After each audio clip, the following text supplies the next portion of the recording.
birebire nk'uko wadusengeye yatubwiye yabivuze mu gusenga. Dufise amajambo menshi y'iwacu mu miryango yo ku kazi yo ku rusengero mu kizuka n'ahandi twubabwira, mugabo uyu mwanya reka tubabwire ijambo ryanye n'ijambo. Yesu wacu nashimwe cyane. Iwacu naco byobafasha atari kubatwenza mukeguka ibindi bikabababaza, ariko reka tuvuge ibya Kristo yabambwe. Niko Paulo yababwiye avuga ati nta kindi kintu cyo kubabwira mwebwe atari Yesu yabambwe. Yesu wacu nashimwe cyane.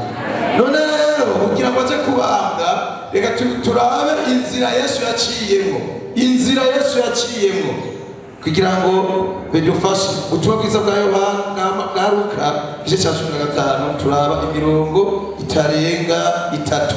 Ubutumwa bwiza bwa Yesu Kristo bwanditswe na Luka. Turabe inzira Yesu yaciyemo kugira ngo wewe, kandi sinakubwira mwese, umva kubwira wewe wumva inzira yaciyemo kugira ngo bakuronke witwa umwana w'Imana.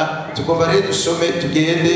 Yesu abahezagire cyane ngo bavutanye ibitabo muri naragavye mwamaze gushikayo bavuga ngo iki umugani w'ihera rizimiye cyane ryazimiye. Umurongo munani ho turi rero. Umurongo munani n'uw'icenda n'uwa-10 uvuga ngo iki? Umuntu avuga ngo canke umugore yogira amahera 10 akabura rimwe, ntiyodomeka itara agakubura inzu akarondera ashishikaye kugeza aho aribone. Murongo wa 8 uraheze. Uwa murongo wa 9 uvuga ngo iki? Iyo aribonye ahamagara inshuti ziwe n'ababanyi biwe akababwira ati tunezeranwe. Yesu ashimwe cyane. kuko nabonye ihera nari nazimize 10. Ndababwira uko niko haba umunezero imbere y'abamarayika b'Imana kubwo umunyabyaha umwe agize. Kubwo umunyabyaha umwe agize. None ibi byose tubyama ko turabizi ibijyanye mu Bibiliya yanyu, abandi musanzwe mubibice mu mitima mwarabyizeye n'ibyo. Mugatwagomba kugira ngo turabe, nabwiye tuti turabe inzira Yesu yaciyemo kugira ngo wewe ubwawe witwa umwana w'Imana akuronke. Yesu wacu nashimwe cyane. Aha rero tubona Yesu aratumubona Yesu ari kimaze. Turashobora kubona Yesu tumubona ari inka, ahandi tumubona ari intama, ahandi turamubona ari umukozi, ahandi Yesu turamubona ari umwana w'Imana, ahandi Yesu turamubona ari intumwa, ahandi Yesu turamubona ari umwagazi w'intama yishwe. Tumubona mu nzira nyinshi. Izo nzira zose n'izindi ntotondagura nk'abashobore.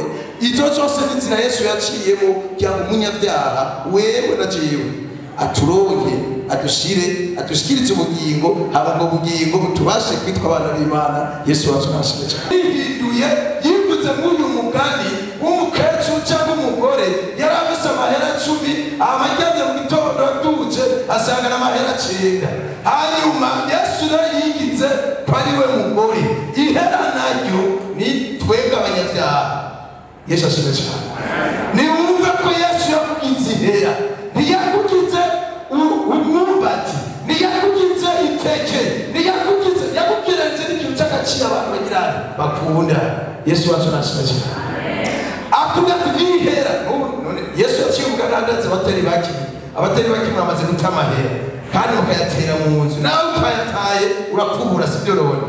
Yesu yari asanzwe azi ko uyu mugani ufasha abantu kuko abantu dukunda amahera, kandi iyo tuyataye imbere y'uko umuntu avuga ko ataye amahera nimuhuza kwa kuzita mu nzu. Yesu wewe na jewe twebwe abanyabyaha nawe utari bwakizwe, Yesu yatugiranije n'amafaranga umuntu akunda. Yesu rero uyu mugore yigize uyu mugore acika umuntu akunda ihera. Hanyuma Yesu natwe amaze kudukunda akunda twebwe abanyabyaha twari twarazimiye. Yesu wacu nashimwe cyane. Hama Yesu rero mu mugani havuze ngo uwo mugore agize ngo barabasanga hasigara cenda, hasigara amahera cenda. Aca umunezero wagize uw'impundu n'amarira n'ikibazo cyo kuba inoti yaje yagiye ababaye cyane, ana munezero warimo ngo abanza arakumura kwaza asohora ibyo mu nzu, amameza, ibitanda, amateme, amakono, ibintu watwitse umuntu mu nzu usanga tuzi ibintu byinshi murabizi, byose ashyira hanze, hanyuma amaze gushyira hanze asatora umukunguzo. Yesu ashimwe cyane. Kumura nandara umunyabyaha, kumura hanyuma bicara mu mwavu mubyaha iyo turi mu mwavu abona ibyahera acara rinoba mbera amasumami Yesu cyane, amasumezi cyane acara rinoba. Amaze kurinoba icyagutumye aramaze guta miliyoni 100, amajana 70, 1000. Mugabo nibaza batamusi mukuru ragiye kandi murayatora. Mugabo nta munsi mukuru muragiye, mama wawe umugabo wawe hari gutobya ko natoye kubera igihe atakaye atari hari watoye atari hari bintu amubwira. Mugabo uyu twumvise ko uyu mugore muri uyu mugani baciye tuma kwiga inshuti abagenzi ababayi biriwe natwe turashikirwa none ngo babacagirane baca bagira umunsi mukuru agahebuza kuko ihera rimwe bigize ribonetse. Batubonye rero acara dutora. Yesu ashimwe cyane. Utoya amahera ikintu cya mbere yakorera urayahungura. Yesu ashimwe cyane.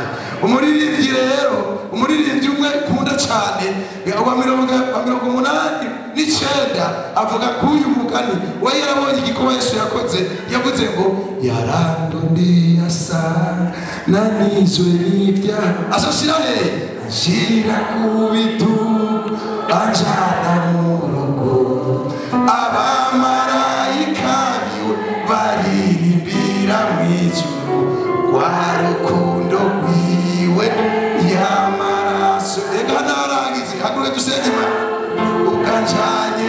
Yesu atubonye yadusize ku bitugu atujyana mu rugo aratuhungura.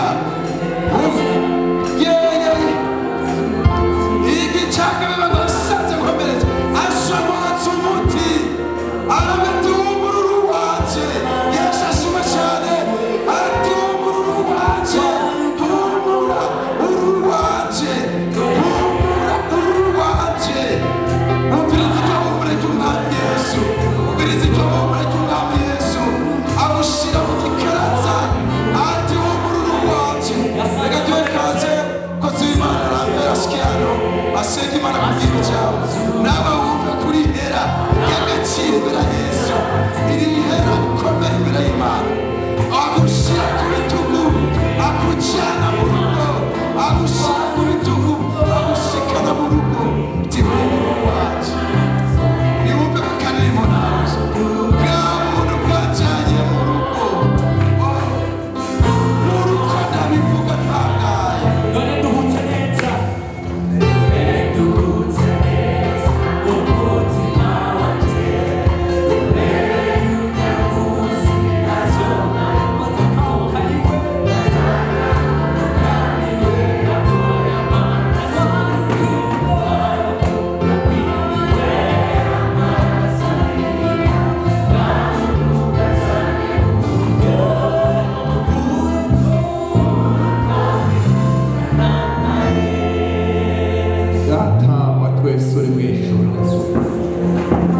turagushimiye, turagukengurukiye igitondo cyiza nk'iko duhaye, turagukomeye amashyi menshi cyane watugize ab'agaciro, waraturondeye turi mu ishayo ry'ibyaha, waraturondeye twari abo gupfa n'ubitwarasabagiye tutagira Imana rurema, ariko kubw'urukundo rwawe Mana utugira ab'agaciro uraturondera mu izina rya Yesu Kristo. Erega si twe twakurondeye, niwe waturondeye Mana uratwiyegereza. Niyo mpamvu kino gitondo twuzuye umunezero, twuzuye amashimwe ibikorwa bitangaje wadukoreye. Niyo mpamvu turiho turagukurira ubwatsi tuvuga ibikorwa bikomeye wakoreye mu bugingo bwacu. Yesu n'iki gitondo turiko turaremeshwa biciye mu ijambo ryawe. Nubwo duhura n'ibibazo, nubwo duhura n'ibyago, uratubwiye ko turaba agaciro imbere y'inyonga zawe. Mana warakoze, data warakoze, none n'iki gitondo tuguhaye kaze mu izina rya Yesu Kristo. Buri muntu wese ari muri kino kibanza arumvise icari, arumvise ico wamugize, ivyago vyosuriranya, intambara zikaba nyinshi, ariko uraturemesheje kuri Imana idukunda. Hezagira ijambo ryawe, uhezagira umukozi wawe. Buri muntu wese yumvise iri jambo yumve rimutera ivyizigiro, rimutera intege. Muri urugendo duhura na vyinshi mu izina rya Yesu, ariko ndakwinginze ngo tubere inyishu, kuko uri inyishu ibibazo vyacu mu izina rya Yesu Kristo. Uwaje acitse intege, uwaje arwaye, uwaje arwaje, uwaje afise ibibazo bitandukanye, kino gitondo ariko arabikwereka mu izina rya Yesu. Karatsinda wamaze kuturemesha ivyo vyose namubasha bidufiseko, kuko uri Imana idukunda. Ucuze utwishure, uzudutabare, uzutugirire neza. Tuguhaye kazi umwanya wose tugiye kumara hano, bwiza bwawe bugaragare muri kino kibanza, bikoro bishimwe mu cubahiro cawe. Ni mu izina rya Kristo Yesu Umwami wacu, amen.